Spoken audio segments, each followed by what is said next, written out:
There is a classic question about how many questions you should attempt in XAT exam. The answer is as many as possible, because marking scheme is such that you'll be getting +1 for a correct answer, -0.25 for an incorrect answer, and -0.1 for a question that you skipped if they are more than 8.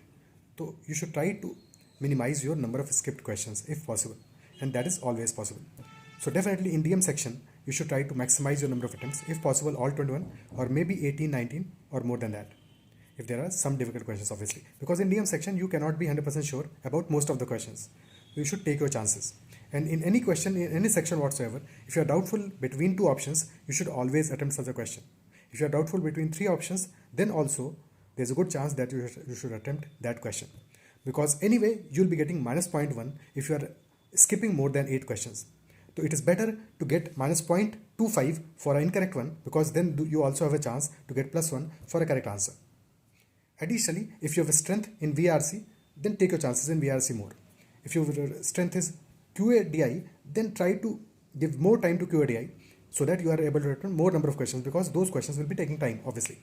And try to distribute your time in such a manner. For example, you can take 50 minutes or 45 minutes in VLR, 50 minutes in DM section for all the questions, and remaining 75 minutes for the QADI section. And do not attempt one section in one go. Switch between the sections, because that is the whole point of not giving you sectional timings in XAT.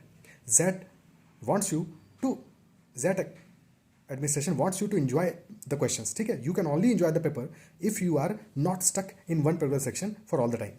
So switch between sections. For example, if you are starting with DM section, attempt 2 or 3 sets, then move on to VLR section, then move on to QADI section, and so on. Switch between sections, find your comfortable questions and attempt accordingly and move on. And that way you can maximize your number of attempts and your accuracy will also be better. Because if you are attempting one section in a stretch, then after a while you'll find the questions boring, you'll start making mistakes. So switch between sections, and that is a must. And definitely take your chances in QADI as well and in other sections as well, as per your strengths. That should be your basic strategy in XAT exam.